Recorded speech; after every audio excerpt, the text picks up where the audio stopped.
सभी को मेरा नमस्कार प्रणाम। दोस्तों, पिछले वीडियो में मैंने इस बुक से जो है नंबर सिस्टम का 129 सवाल का सॉल्यूशन करा दिए हैं। जो भी बंधु नहीं देखें उसे जरूर देखें और वीडियो को जो है लाइक सब्सक्राइब जरूर करें। तो चलिए आज शुरू करते हैं नंबर सिस्टम का 130 नंबर सवाल, जो इस प्रकार है। कह रहा है क्या, उज्ज्वल के पास 50 रुपये, 100 रुपये और 200 रुपये मूल्य वर्ग के जो है 5250 रुपये के जो है करेंसी नोट है। प्रत्येक मूल्य वर्ग के नोटों की संख्या क्या है? समान है। क्या है? समान है। तो उज्ज्वल के पास कुल कितने नोट है? तो क्या करेंगे? तो देखिए, समान नोटों की संख्या हमने क्या किया है? एक्स माना है।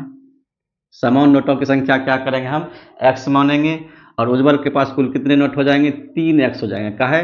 क्योंकि 3 प्रकार के नोट है, इसीलिए मैंने क्या किया, 3x उसको मान लिए। अब हम क्या करेंगे? x का मान निकालेंगे। तो जब तीनों को हम ऐड करेंगे, तीनों का वैल्यू आपका दिया हुआ कितना? 5250 है। तीनों को ऐड कर दीजिए तो आपका x का मान आ जाएगा, फिर आपका कुल नोट निकल जाएगा। देखिए कैसे करते हैं। क्या हो जाएगा? 50x हो जाएगा ये। फिर 100 का कितने? 100 रुपये के नोट है तो 100x हो जाएगा। फिर क्या हो जाएगा? 200 का है तो क्या हो जाएगा? ये 200x हो जाएगा। और जब इसे ऐड करिएगा, ये किसके बराबर होगा? 5250 के क्या होंगे? बराबर। 5250 रुपये क्या होंगे? बराबर होगा। जब इसे ऐड करिएगा तो 300 हो गया, यानी 350 हो गया। 350x बराबर क्या हो गया? ये 5250 हो गया। अब इसे क्या करिए? कटा दीजिए तो क्या हो जाएगा? 0 0 कैंसिल हो जाएगा। 35 बार में एक बार में खाएगा ये। उसके बाद 175, 35 बचे क्या होता है? 175 खा जाएगी, 15 बार में ये कट जाएगा। तो क्या हो जाएगा? आपका x का मान क्या हो गया?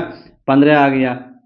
जब x का मान क्या हो गया? 15 आ गया तो कुल नोट कितना है? 3x है। तो क्या करेंगे? 3 गुना 15 कर देंगे तो क्या हो जाएगा? आपका 45 हो जाएगा। तो 45 आपका क्या हो जाएगा? आंसर हो जाएगा, जो कि आपका ऑप्शन क्या है? बी नंबर है। चलिए हो जाएगा, बी नंबर हो जाएगा 45। चलिए, आई होप आप लोग समझ गए होंगे। चलिए आगे बढ़ते हैं। अगला सवाल है कि यदि दो संख्याओं का योगफल 25 है और गुणनफल 136 है तो उनके घनों का योगफल ज्ञात करें। क्या कर रहा है? घनों का योगफल ज्ञात करें। तो देखिए कैसे बनाएंगे इसे। जो है पहले जो है x और y संख्या मानिए, x और प्लस y क्या दिया हुआ आपका? 25 दिया हुआ है। और एक्स वाई का मान क्या दिया हुआ है आपका? 136। तो हम क्या करते हैं? एक समीकरण आपको मालूम है तो x माइनस वाई को हम लाते हैं। तो x माइनस वाई का डायरेक्ट क्या होता है? सूत्र होता है। क्या होता है? डायरेक्ट सूत्र क्या होता है? Root under x plus y का whole square minus 4x y. ये यदि आप सूत्र का यूज करते हैं तो x माइनस वाई का क्या होगा? आप डायरेक्ट मान निकाल सकते हैं। तो देखिए कैसे निकालते हैं। ये x प्लस वाई का मान कितना है? 25 है। 25 हो जाएगा। ये 4 गुना क्या हो जाएगा? एक्स वाई का मान क्या है? 136 है। ये हो गया आपका। ये हो जाएगा क्या? 625 हो जाएगा। ये आपका क्या हो जाएगा? ये 4 हो जाएगा, 544 हो जाएगा। और जब इसे क्या करिएगा? अंतर करिएगा तो कितना का अंतर होगा? ये हो जाएगा आपका 81। 81 क्या होता है? 81 का वर्गमूल 9 होता है। यानी क्या हो गया आपका? x माइनस वाई का मान क्या हो गया? 9 हो गया। x प्लस वाई का मान क्या है? 25 है। x माइनस वाई का मान क्या है आपका? 9 हो गया। तो आप x का मान निकाल सकते हैं। कैसे निकालते हैं? दोनों को हम ऐड करते हैं और 2 से भाग लगाते हैं। तो 25 में कितना होता है? 34 होता है। 34 में 2 से भाग दिया क्या हो जाएगा? 17 हो जाएगा। और y का मान निकालना है। y का मान क्या निकलेगा? दोनों को घटा देंगे। 25 में से 9 जाएगा तो क्या होगा आपका? 16 होगा। 16 में क्या करना है? 2 से भाग लगा दीजिए, क्या हो जाएगा? 8 हो जाएगा। अब x का मान कितना निकला? पहली संख्या 17 और दूसरी संख्या 8। इसी का कह रहा है घन का योग करने के लिए। अब देखिए, यानी कि x का क्यू करना है और y का क्यू करना है। इसी का क्या करना है? हमको मान निकालना है। तो 17 का क्यू करेंगे प्लस 8 का क्यू करेंगे। 17 का क्यू क्या होता है आपका? 49 और 13 होता है। 20 तक आपको क्यूब याद रखना चाहिए। और 8 का क्या हो जाएगा? 512 हो जाएगा। और इसे ऐड कर दीजिए, क्या हो जाएगा? 3 2 5 हो जाएगा, 2 हो जाएगा, ये 4 हो जाएगा, ये 5 हो जाएगा। यानी क्या हो गया आपका? 25 आपका क्या हो गया, आंसर हो गया, जो कि आपका ऑप्शन क्या है, ए नंबर में है, इसीलिए आपका आंसर क्या हो जाएगा, ए नंबर हो जाएगा 5425। इसमें क्या करना है, इसमें जो है आपको ये फार्मूला आपको क्या करना है, याद रखना है। ये फार्मूला क्या करना है, याद रखना है, तो आप जो है बहुत फास्ट में कैलकुलेशन कर सकते हैं और आंसर तक पहुंच सकते हैं। चलिए आगे बढ़ते हैं। अगला सवाल है, दो क्रमागत धनात्मक प्राकृतिक संख्या गुणनफल क्या है, 72 है। दोनों संख्याओं में से बड़ी संख्या ज्ञात करें। क्रमागत संख्या क्या होता है, 1 2 3 4 5, ये क्या है, क्रमागत संख्या है। तो देखिए कैसे इसको बनाएंगे, तो पहले तो हम करेंगे क्या, 72 है, ये क्या है, 72 है, इसको हम करेंगे क्या, कोप्राइम नंबर में तोड़ देंगे। कोप्राइम नंबर किसे कहते हैं, जिसका एससीएफ क्या होता है, हमेशा 1 होता है, उसी क्या कहते हैं, कोप्राइम नंबर कहते हैं, सह आभास संख्या कहते हैं। इसे हम क्या करेंगे, कोप्राइम नंबर में तोड़ेंगे। इसे तोड़ेंगे तो क्या होगा, 9 8 72 होता है, 9 8 72 होता है, ये क्या है, कोप्राइम नंबर है इसका। अब देखिए इसमें बड़ी संख्या क्या है, 9, छोटी संख्या क्या है आपका 8 है, तो आपका आंसर क्या हो जाएगा, 9 हो जाएगा। आपका आंसर क्या हो जाएगा, सी नंबर हो जाएगा 9। तो इस तरह से आप इसे बना सकते हैं। आप बाय ऑप्शन भी बना सकते हैं। बाय ऑप्शन कैसे बनाएंगे, क्रमागत संख्या वाली बात है, तो 12 है, ये बड़ी संख्या आपका आंसर दिया हुआ है, तो 12 क्या हो गया, बड़ी संख्या है, इससे छोटी संख्या क्या हो जाएगा, 11 होगा। 11 गुना 12 करेंगे तो क्या होगा, 72 कभी नहीं आएगा। जब 12 नहीं होगा तो ये भी आंसर नहीं होगा, ये भी नहीं हो जाएगा। अब 8 देखिए, 8 यदि हम बड़ी संख्या मानते हैं तो छोटी संख्या क्या हो जाएगा, 7 हो जाएगा। 8 सत्य क्या होता है, 56 होता है, 72 नहीं होता। इस प्रकार आप बाय ऑप्शन भी जा सकते हैं, लेकिन इसका आसान तरीका क्या है, 72 को क्या करना है, को प्राइम नंबर में तोड़ देना है, और बड़ी संख्या क्या होता है, ये हो जाएगा, और छोटी संख्या ये हो गया। यदि पूछता छोटी संख्या तो क्या होता है, 8 होता है आंसर। बड़ी संख्या पूछ रहा है तो क्या हो जाएगा आपका, सी नंबर हो जाएगा 9। चलिए आगे बढ़ते हैं। अगला सवाल है कि दो संख्याओं का योगफल क्या है, 20 है, और उनका अंतर क्या है, 16 है। तो बड़ी संख्या और छोटी संख्या का क्या करना है, अनुपात ज्ञात करना है। देखिए ऑप्शन आपका दिया हुआ है, आप बाय ऑप्शन बना सकते हैं। यदि पहला ऑप्शन लेते हैं तो क्या हो जाएगा, 9 1 प्लस 9 करिएगा तो क्या होगा, 10 होगा। ये 10 क्या होगा आपका 20 के बराबर होगा, इसीलिए जो है 1 यूनिट का मोना हमको निकल जाएगा कितना, 2। इसका मतलब क्या हो जाएगा, 2 गुना पर ये संख्या क्या हो जाएगा, 2 हो जाएगा, 9 2 18 हो जाएगा। मतलब ये हो गया क्या, बड़ी संख्या ये हो जाएगा, छोटी संख्या ये हो गया। लेकिन क्या है, अंतर इसका करेंगे तो क्या होगा, -16 होगा। इसीलिए आपका ये आंसर क्या होगा, नहीं हो सकता है, ये आंसर क्या होगा, नहीं होगा। अब यहाँ देखिए 11 2 क्या हो जाएगा, 13 13 क्या होगा, 20 से डिवाइड नहीं होगा, इसीलिए ये आंसर नहीं होगा, ये भी आंसर नहीं होगा।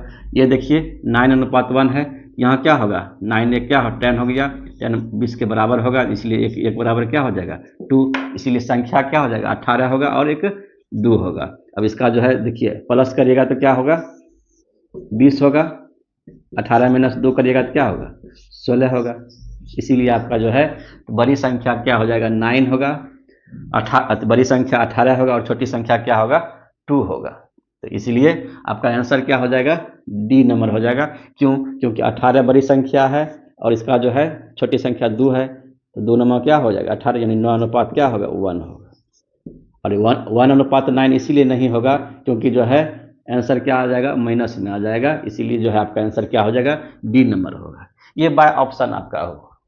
अब बेसिक से भी बना सकते हैं। बेसिक कैसे बनाएंगे, कह रहा है कि दो संख्या का योगफल, तो x प्लस वाई क्या हो जाएगा, 20 है, x माइनस वाई क्या होगा, 16 है। अब मैंने बताया है आपको कैसे इसको निकालते हैं, x बराबर कैसे निकालते हैं, दोनों को ऐड करते हैं और 2 से भाग लगाते हैं, तो 20 और 16 कितना होता है, 36 होता है। 36 में क्या करेंगे, 2 से भाग लगाएंगे कितना हो जाएगा, 18 हो जाएगा। y का मान कैसे निकालते हैं, दोनों को क्या करते हैं, अंतर करते हैं, 20 में 16 जाएगा कितना होगा, 4 होगा। 4 में क्या करेंगे, 2 से भाग लगाएंगे कितना होगा, 2 होगा। क्या हो गया, ये 18 क्या हो गया, बड़ी संख्या हो गया, और ये छोटी संख्या हो गया। अब इसी का क्या करेंगे, अनुपात निकालेंगे तो क्या हो जाएगा, x अनुपात y निकालेंगे तो क्या हो जाएगा, 18:2 निकलेगा। ये क्या हो जाएगा, 2 9 18, यानी 9:1 क्या हो गया, आपका आंसर हो गया। आप इस तरह भी कर सकते हैं और इस तरह भी जा सकते हैं। तो चलिए, आई होप आप लोग समझ गए होंगे। तो आगे बढ़ते हैं। अगला क्वेश्चन है, 3 कुर्सियां और 2 मेजों का मूल्य क्या है, 7,000 रुपया है, और 5 कुर्सियां और 3 मेजों का मूल्य क्या है, 11,000 रुपया है। तो 4 कुर्सियां और 2 मेजों का मूल्य ज्ञात कीजिए। तो कैसे ज्ञात करेंगे, तो देखिए 3 कुर्सी का रहा है, 3 कुर्सी, इसको सी मान लीजिए, कुर्सी को सी मानिए और मेज को टी मानिए। 2 टेबल का मूल्य कितना है आपका? 7,000 रुपया। क्या है? 7,000 है। फिर 5 कुर्सी, 5 चेयर हो गया, 5 चेयर और फिर 3 टेबल का मूल्य कितना है? 11,000 रुपया। क्या कह रहा है? 4 कुर्सी और 2 मेज का मूल्य कहता है ज्ञात करने। चलिए निकालते हैं इसको। कैसे इसका हल करेंगे हम? पहले सी का मान निकाल लेते हैं। कैसे निकालेंगे? देखिए इसको जो कैसे निकालेंगे, जिसका हम निकालते हैं उसको क्या करते हैं? ढक देते हैं, क्रॉस मल्टीप्लिकेशन करते हैं। तो क्या हो जाएगा? 11 दूना 22 हो जाएगा। इसको आप ऐसे बनाइए, 11 दूना 22,000 हो गया।